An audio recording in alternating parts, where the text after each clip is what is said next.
your characters through a little bit of hell because you know that's going to be good storytelling? Or do you feel incredibly guilty and you apologize as you do it? Oh, well, I cry as I do it. I mean, it's really, I mean, it can be really heart-wrenching, but sometimes I think you're kind of working with that proverbial ball of clay, and you have to kind of stay true to it. It's like certain things, certain things are going to be expected, and that's how you keep your reader. You provide tension. It's so basic, so simple, so basic. There has to be enough reason to, for the reader to follow them. I do think that my stories are character driven. I work a lot harder on plot than I do on character or voice. And I always avoided conflict, as a person. And so maybe I'm sort of living that out here. It's like, oh, we're going to have some conflict. We're definitely going to, we're going to figure out how you resolve that, so my books are, teasing knots a lot.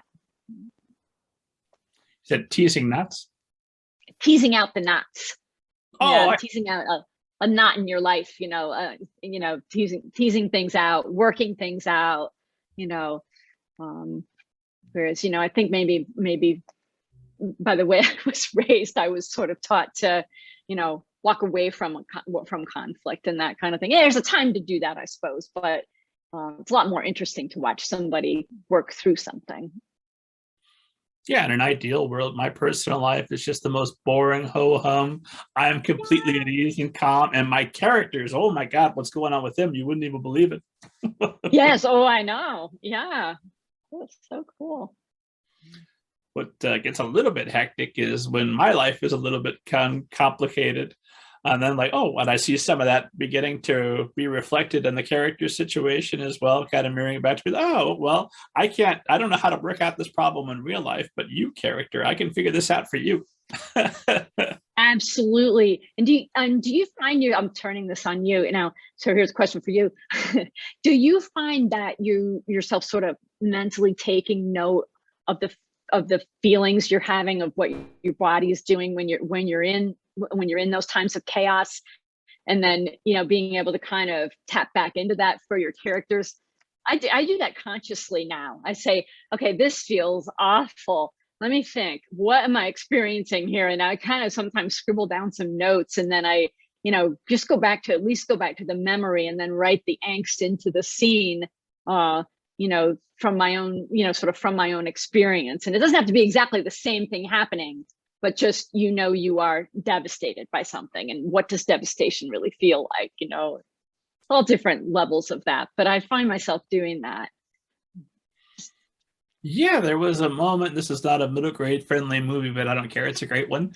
And the Blair Witch Project, as they're recording themselves, and as things are getting out of control, one of them turns on Heather Donahue is the main character.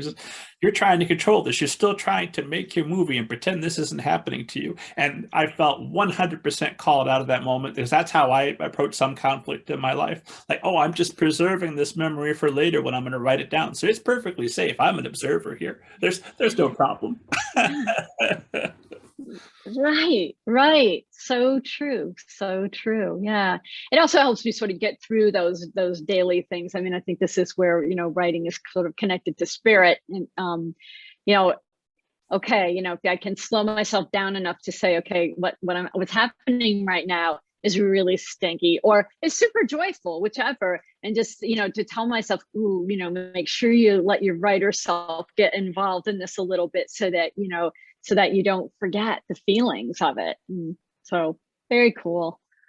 Part of the joy. I don't find myself doing that when it's a joyful occasion. Like when my wedding day, I was like, well, this is just for us and all of our family here. And I won't save this for later. I wasn't thinking about writing it all. It's just when, I'm in so much pain. I need to remember this physical pain I'm feeling so I can describe it perfectly in a book. And in some ways, that makes this noble, what I'm experiencing right now. There you go. Useful anyway. when once the pain's over, if I'm honest with myself, I could have just Googled it or watched a YouTube video of somebody else's pain, and that probably would have sufficed. You think so? Oh man, see, I see not the same unless something has me weeping. I mean, the work of other writers often does that for me. You know, it's like, ooh, wow, that scene really got to me. You know, whether it's movie or you know, whether it's on film or in a book, it's like, ooh, that was, you know, I really felt that. You know, it was great.